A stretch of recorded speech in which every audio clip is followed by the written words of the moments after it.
A long, long time ago, in an age that no one can pinpoint, hominids learned to smash things with rocks.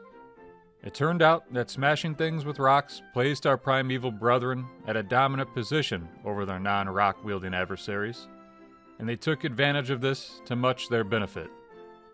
But it did not stop there.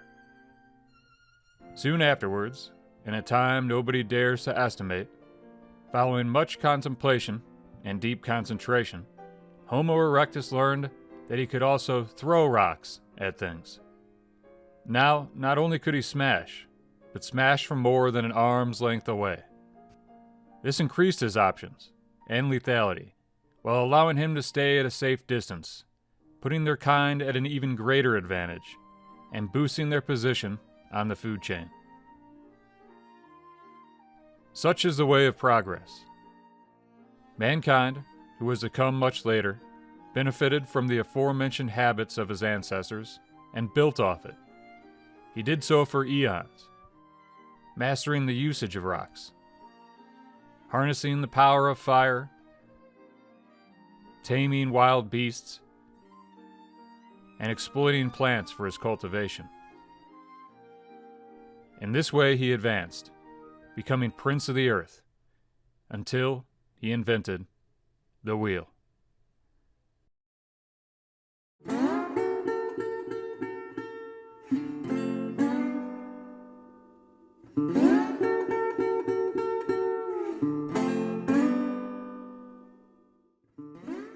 The late Mad Mike Hughes lived outside of the mainstream. "I don't believe in science," he once said. "I know about aerodynamics and fluid dynamics and how things move through the air, about the certain size of rocket nozzles and thrust, but that's not science, that's just a formula. There is no difference between science and science fiction." In order to prove his formulas, Hughes started his flying career in a limousine. Fella's trying to beat the world record for jumping a limo. Should be pretty easy since he's the only one who's ever bothered to try.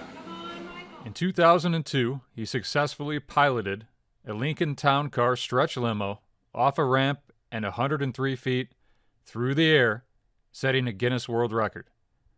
Proud of his achievement, Hughes marketed himself as the world's most famous limo driver. But his aspirations did not stop there. Influenced by Evel Knievel's failed rocket jump across the Snake River Canyon in 1974, Mad Mike Hughes set about building his own steam-powered rocket. But instead of jumping a canyon, Hughes' intentions were to eventually launch both himself and his rocket across the Kármán line and into space. But as any amateur rocket designer knows, such lofty goals are difficult to achieve. So Hughes started small.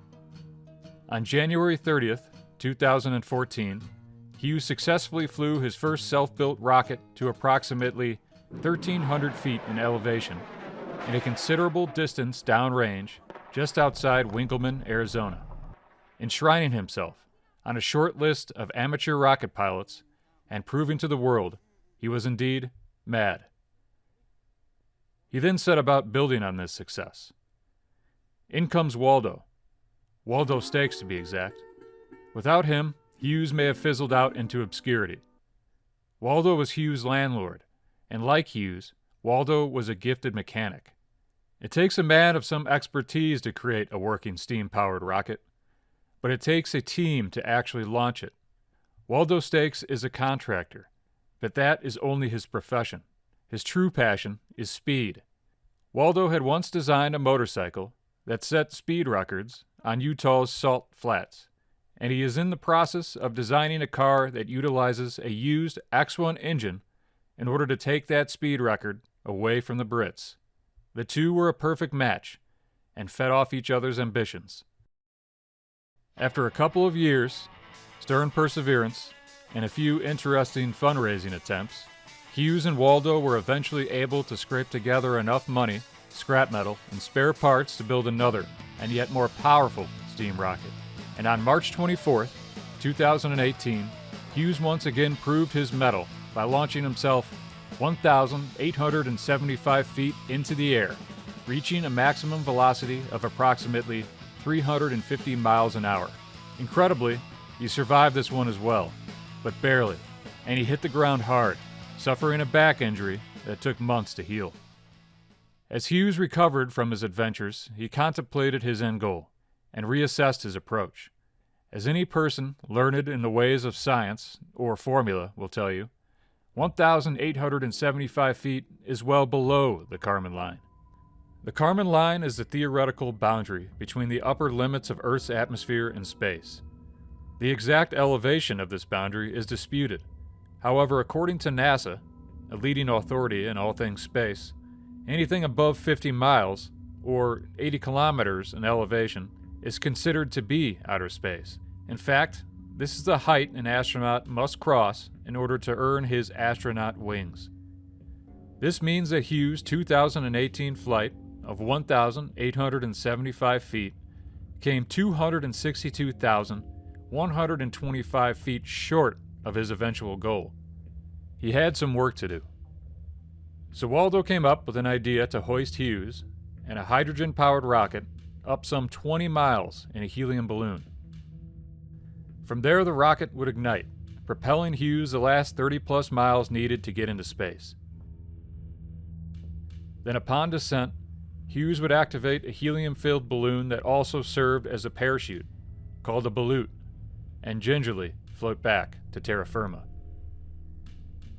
This, however, was an idea that required a considerable amount of money. And to raise that money, Hughes and the team needed more notoriety. So together, they decided to launch Hughes once again in an even more powerful steam-powered rocket. 1, 2, 3.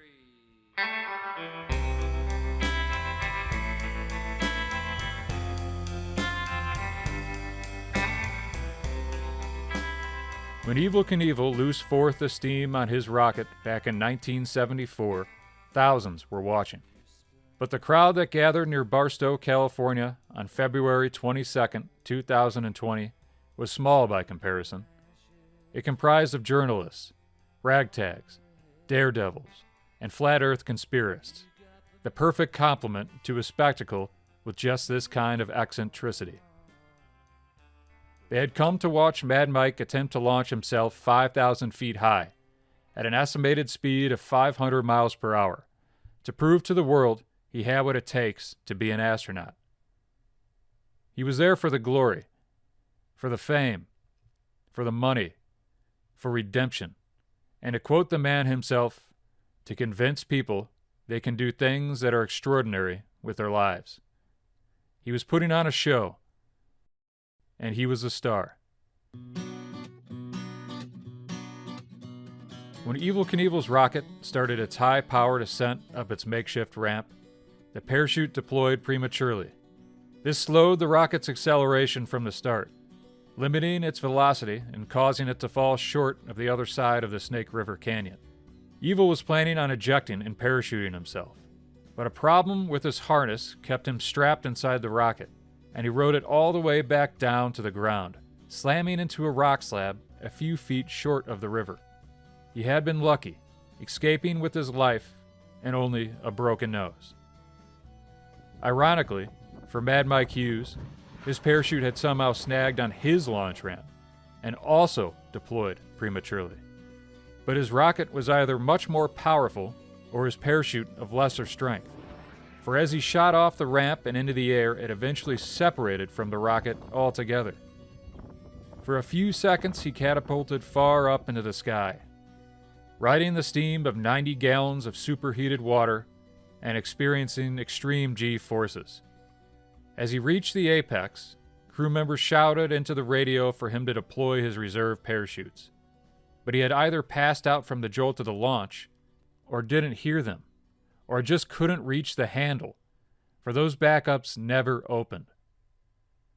The force of gravity soon took hold over the vessel, and she pointed herself towards the ground as she fell and plunged into the desert floor. Mad Mike Hughes was dead. When man invented the wheel, he was not content. The apparatus was too self-evident, its purpose and capabilities too absolute. So man toiled to change its attributes, to better it. But at every attempt to reinvent it, man only ended up coming back around to its primal inception. It was what it was, and it was incapable of being anything else. And just as a wheel is a wheel, a steam rocket is a steam rocket. We should not be convinced of it being capable of what it is not capable of. And so lessons learned are hard learned twice. But why is it ingrained into our nature to try to prove each other wrong? Why do we press on with an act, despite so many before us proving its folly? Elements of humanity's rise are not without its plunges into the rabbit hole. We are a proud and stubborn race, driven by passions and desires that can fail common sense.